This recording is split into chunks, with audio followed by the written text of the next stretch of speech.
उत्सव तीन रंगांचा आभाळी आज सजला.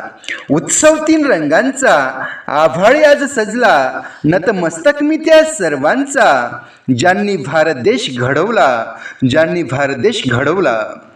आदरणीय व्यासपीठ, व्यासपीठावरील मान्यवर, पूज्य गुरुजन वर्ग व उपस्थित सर्वांना माझा नमस्कार.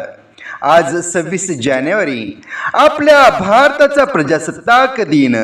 सर्वप्रथम आपणा सर्वांना प्रजासत्ताक दिनाच्या हार्दिक शुभेच्छा.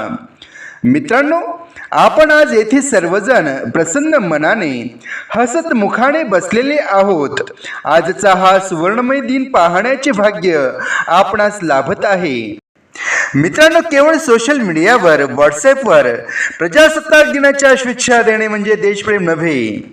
मित्रांनो, काही देशविघातक शक्ती, समाज विघातक व्यक्ती तरुणाईला हाताशी धरून त्यांना वेसाधीण बनवून जातीय धार्मिक तेढ निर्माण करण्याचा प्रयत्न करत आहेत.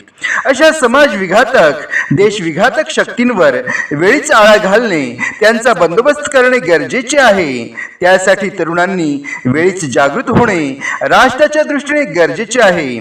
मित्रांनो, आपला भारत देश, ज्या देशाला स्वतःचा स्वर्णिम इतिहास आहे, उज्ज्वल परंपरा आहे, आज प्रत्येकालाच वाटते आपला भारत देश जागतिक महासत्ता बनला पाहिजे, विश्वगुरु बनायला पाहिजे. त्यासाठी मित्रांनो, आपला भारत देश पैशाने समृद्ध नव्हे तर माणसांनी समृद्ध बनला पाहिजे. त्यासाठी कुठल्याही नव्या टेक्नॉलॉजीची गरज नाही. त्यासाठी एकतेची, बंधुतेची, समतेची टेक्नॉलॉजी पाहिजे.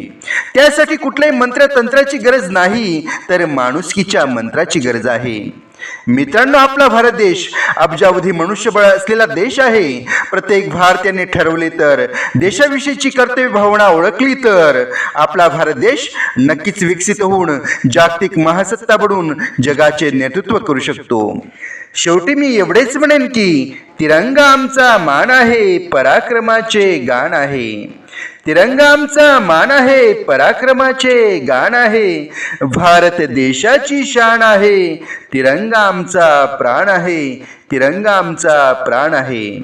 जय हिंद, जय भारत.